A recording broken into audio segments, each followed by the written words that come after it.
I had never knowingly met a Protestant, but all was about to change. It was the summer of 1976. I had just turned 11. Dancing Queen and Don't Go Breaking My Heart were the summer number ones, and I was about to meet my first Protestant. Now, technically, I had met Mrs. Cooper, or at least I had seen her when she came to our house to visit Granny, and she was a Protestant. She had all the refinement of Queen Mary, but I had not really spoken to her. Children didn't have chats with adults in those days. But now I was about to go on a cross community holiday with a local organization that took deprived children from one community away to meet equally deprived children from another community in a neutral setting. My hopes had been raised that I might get to go to the Netherlands like my friend Fanula, or even to the USA like my friend Ian, but it wasn't to be. I was going to County Down, to Glebe House, to a place called Kilcleef. I was disappointed not to be getting on a plane and going abroad, but to be honest, County Down, which is about 70 miles from where I grew up in Derry, seemed fairly exotic. There were a few of the gang from my street going too, so it was an adventure. We arrived at Glebe House, a big Georgian style country house, half covered in ivy. It seemed massive. There was a really kind and generous feel to it all. The smiling leaders, apart from the one grumpy one, the food, which was plentiful, and the rooms where we all slept in bunks. It was fantastic. This wasn't like a normal holiday where parents were always there to spoil things. It was all boys too, so no pesky girls to get in the way.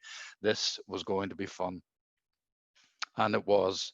We were taken up the Mourne Mountains to camp overnight, and I remember we were all supposed to share the load of the backpacks, but I insisted on climbing up with mine the whole way because this was a challenge. And when we took them off, it felt like we were going to float into the air. We went canoeing, things we had only seen people do on the television. We were always busy. We went into the local village to buy sweets with whatever pocket money we had. I could see the headlines in the papers on the counter about three children called Maguire getting hit by a car and killed. But as we had no TV on this trip to watch the news, no one talked about it.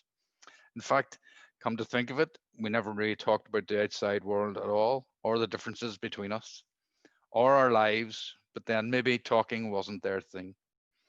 One day we were all out on a walk. I remember blazing sunshine on a country road, and I was chatting to a boy who told me he was from Ards. Now, I had no idea where Ards was. Turned out he meant Newton Ards, but he asked me if I was a Catholic, and I said yes. And he said he was a Protestant. Now, he must have said it loudly because the leader, the grumpy one, probably a teenager now when I look back on it all, but he was leading the walk, and he told us all to stop, walked back to where we were, drew his arm back, and slapped the boy from Ards right across the face.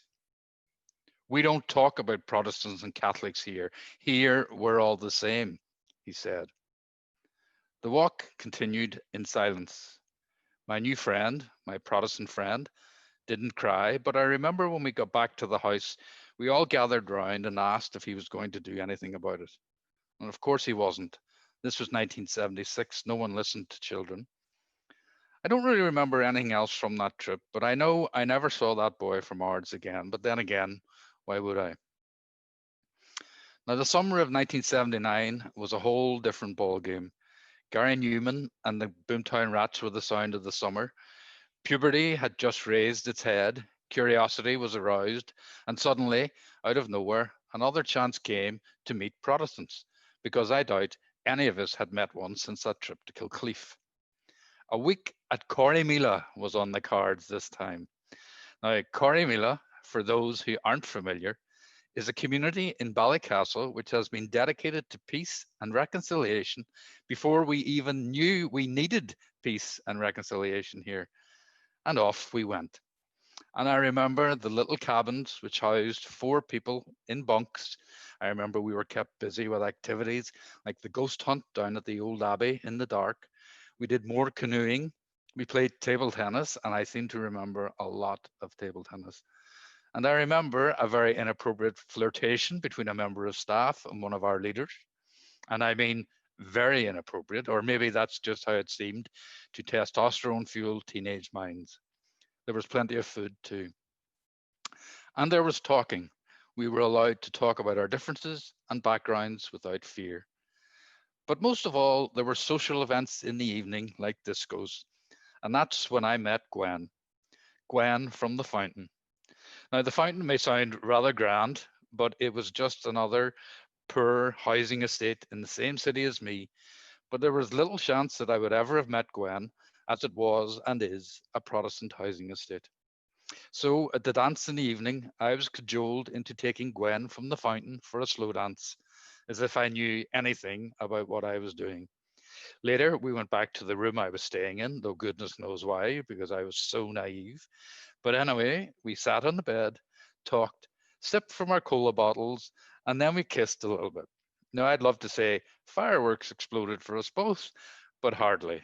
But hey, at least I had kissed my first Protestant, and I could go back to school in September and boast. Corrymeela had done its work, peace and reconciliation. On the bus home to Derry, I was coached by an older boy that I had to sit with Gwen from the fountain and put my arm round her all the way home. Ridiculously, I did. It must have been so uncomfortable for her, but she was kind and snuggled in for the whole journey. My arm felt like it would fall off. Interdenominational relationships were not easy. As we arrived at her stop first, we kissed goodbye. It's possible she pretended to be upset, but maybe that's just wishful thinking on my part. Needless to say, I never saw Gwen from the fountain again. God bless Protestants.